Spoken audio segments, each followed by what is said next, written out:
You're watching our news for tonight.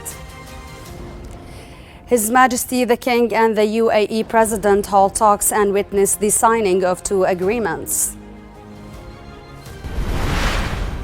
His Majesty the King stresses the need to reach comprehensive regional calm that leads to an end to violence and protect the security and stability of the region and the world.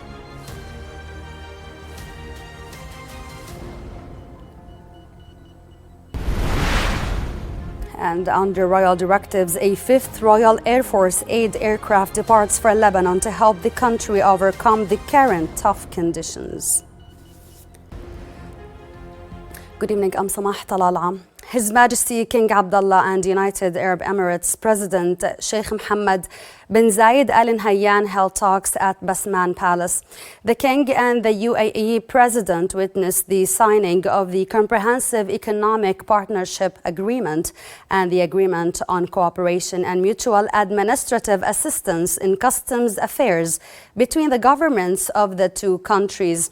Earlier, King Abdullah and Crown Prince Al Hussein received the UAE President upon his arrival at Marka Airport. His Majesty King Abdullah urged the international community to shoulder its responsibilities to halt Israel's war on Gaza and Lebanon. During talks with King Felipe VI of Spain at Al Husainiya Palace, attended by His Royal Highness Crown Prince Al Hussein, the King stressed the need to reach comprehensive regional calm that leads to an end to violence and protect the security and stability of the region and the world. His Majesty voiced pride in the distinguished ties and cooperation between the 2 countries, as well as Spain's leading role boosting relations between Jordan and European countries. The talks also dealt with the situation in Gaza and the need to double humanitarian assistance to the Palestinians in the enclave. King Abdullah praised Spain's support to the 2-state solution and its recognition of the Palestinian state, affirming that the kingdom will continue coordination with Spain and the European Union to restore stability to the region. The Spanish monarch hailed Jordan's reform process led by His Majesty, stressing keenness to forge closer bilateral cooperation in the economic, tourism, and cultural fields. Upon the conclusion of his visit, the Spanish king was seen off by His Royal Highness Prince Faisal bin Al Hussein and a number of officials.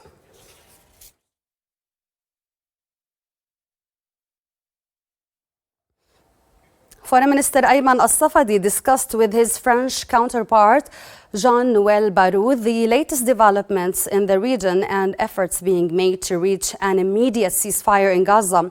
Safadi and Barrot discussed the need to join efforts to deliver sufficient and sustainable humanitarian aid to all parts of the Strip and ensure the protection of civilians. The talks also covered the Israeli aggression on Lebanon and its repercussions on the security of the entire region, in addition to the dangerous escalation in the West Bank and the ongoing violations of Islamic and Christian holy sites in occupied Jerusalem.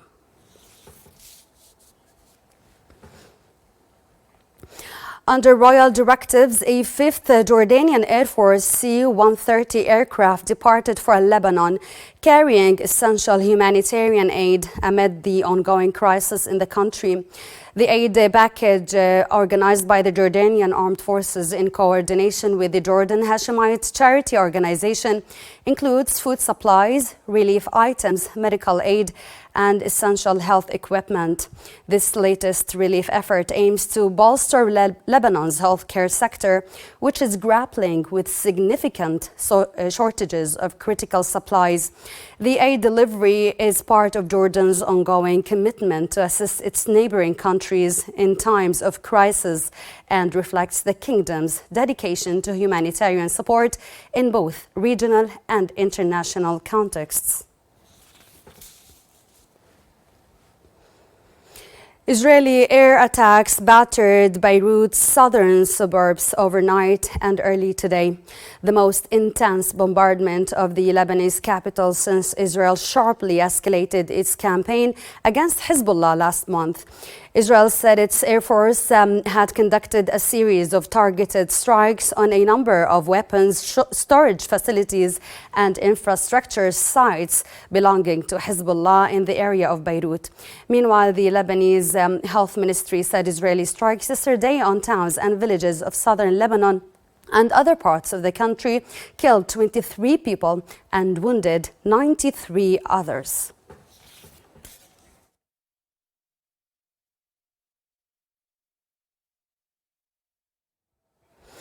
Jordan strongly condemned Israel's ongoing aggression against Gaza and the systematic targeting of civilians, the latest of which was the bombing of a mosque sheltering displaced people in Deir al-Balah in central Gaza that killed and injured dozens of Palestinians. Foreign Ministry spokesperson Soufiane Legda reiterated Jordan's outright rejection of Israel's persistent violations of international law and humanitarian law. He also denounced Israel's continued war crimes and acts of genocide against the Palestinian people in Gaza, especially amid the absence of decisive international action to halt Israel's aggressive behavior and alleviate the humanitarian catastrophe faced by those in the besieged Gaza Strip.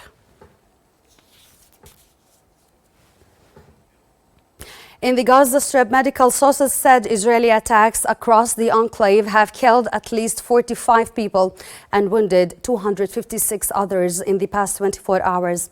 Gaza's health ministry said an Israeli strike on a mosque turned shelter in central Deir al-Balah killed 26 people and wounded 93 others. The ongoing Israeli aggression on Gaza since October last year has killed 41,870 Palestinians and wounded 97,866 others, the majority of whom are women and children. Meanwhile, the Israeli military said it deployed more troops near southern communities and areas bordering Gaza ahead of the anniversary of the October 7th operation. Finally, in the West Bank, Israeli occupation forces have detained at least 15 Palestinians, including a journalist and former prisoners. The Palestinian Prisoner Society said the arrest took place in the governorates of Hebron, Beit Lahem, Tulkarem, and Tubas. It added that more than 11,000 Palestinians have been detained in Israeli raids across the West Bank since last October. That's it for tonight. Thank you for watching.